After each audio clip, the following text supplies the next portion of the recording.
Warning: the following video contains details that may be disturbing to some viewers. Please be advised.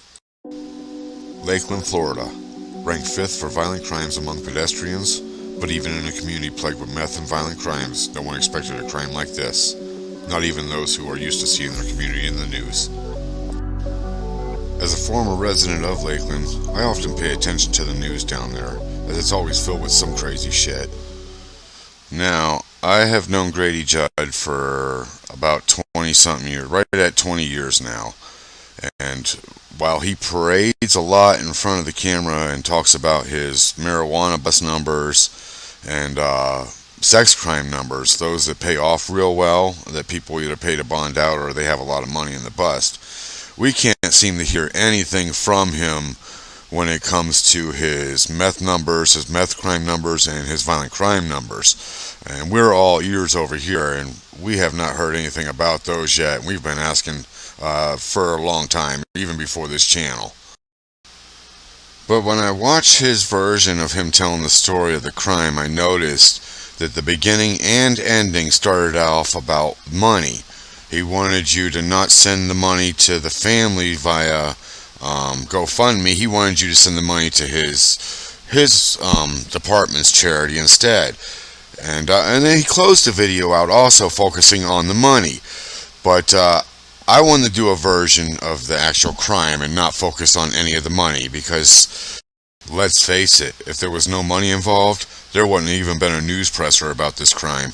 But anytime there's money involved, he's got to call a press conference. So let's go ahead and focus on the crime. Now that we got the money out of the way and the sheriff wants you to know to send any money to the family, since the family's not there anymore, and nobody will know what's sent, go ahead and send it to his department. That's the message he wanted you to know beginning and the end on his presser.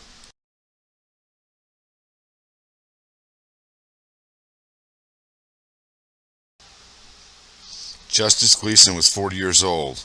He lived with his 33-year-old girlfriend Teresa, their 3-month-old baby Jody, as well as an 11-year-old daughter, whom we will not identify by name, and his 62-year-old mother-in-law Catherine Delgado. They were a happy family until the tragic event that happened on September 5th.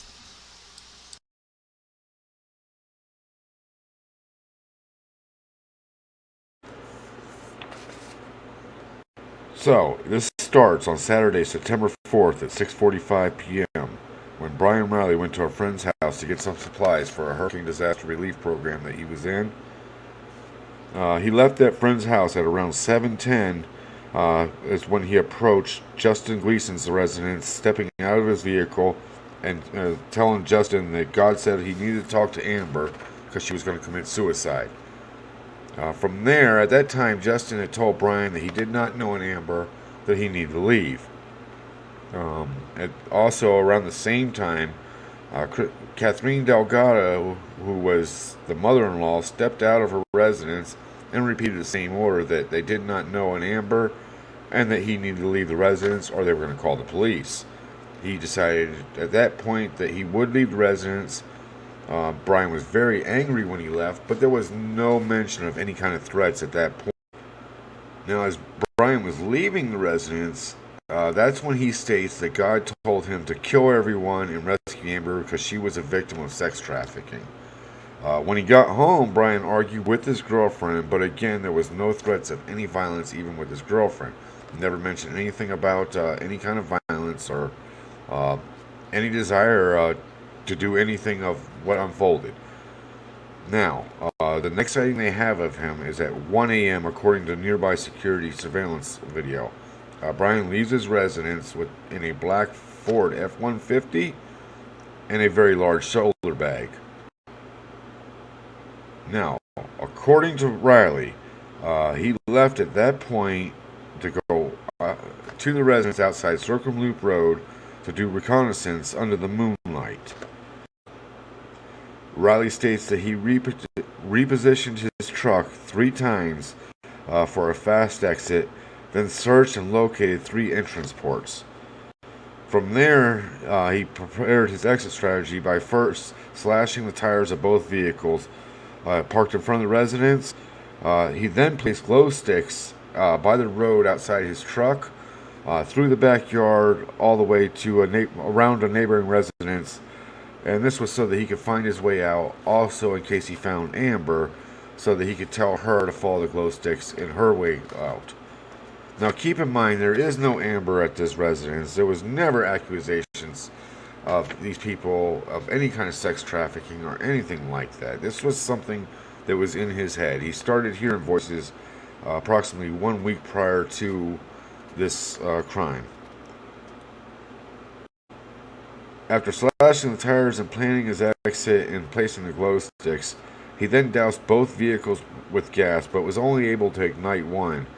However, he stated the mission was already underway and he had to push forward. At that point, he grabbed his breaching tools and headed towards Catherine's residence, but was unsuccessful at breaching the door. At that point, he tried shooting through the door, again unsuccessfully. So he headed to the south part of the residence and shot through some glass, and that's how he entered the home of Catherine's. He then quotes in his confession that he cleared the house, killing Catherine with multiple gunshot blasts. In his confession, his term was he dumped a mag, meaning he emptied a clip entering the house and clearing the home of any occupants. Next in his confession, he states that he immediately reset to start his methodical search for Amber in the main house. At that time, after his reset, he proceeded to the main residence of Justin and shot through the glass door. He states in his confession, "I know I made a lot of noise. I had to push through. They knew I was there." He moved into the main bedroom first, where he shot the dog twice, and when asked if the dog put up resistance, he states, no, the dog was very passive. He then states in his confession that he cleared the hallway and shot through the bathroom, trying to push through, but was unable to.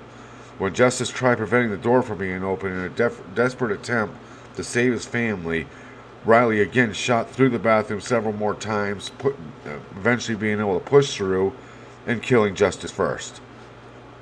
At that point, he turned his gun towards Teresa, the 33-year-old mother, and the 3-year-old baby, killing both of them. From there, he would grab the 11-year-old who had just witnessed her family being murdered by this guy, and he would drag her to the living room, where he would torture and shoot her several more times, questioning her over and over, "Where's Amber? Where's Amber?" And the whole time she's stating she did not know. At the first time he questioned her, he started counting down from 3 and shot her in her thigh.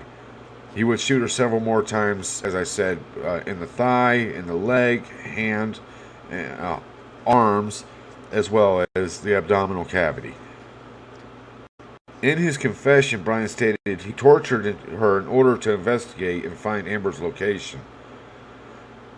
While torturing the 11-year-old girl, Bryan also stated, "Do you know why I killed your parents? They are sex traffickers." Then proceeded to shoot her again and stated that while she stated she did not know an Amber. At that point, Bryan said he eliminated her. He said he asked God would she be part of a sex trafficking, and supposedly God told him yes, and that's when he eliminated her. However, in his attempt to kill this 11-year-old girl, he failed miserably. She was smart, she played dead, and she prayed, and she survived this. Although she does have 7 bullet wounds and has been through 4 emergency surgeries, this girl is going to make it. Now, on the way to the hospital, Riley did claim that he had used meth prior to this. Although that has not been proven yet, there is evidence that Riley has used steroids recently. That is going to wrap it up for me here on this case. Don't forget, if you like this content, to like and subscribe. Also hit that bell so you get notified anytime I do a video drop. And if it's not too much trouble, if you don't mind, go ahead and share this video. It definitely helps me pick up new subscribers for some of your friends that may not know about my content. But until next week, I'm going to go ahead and wrap this one up. You all stay cool.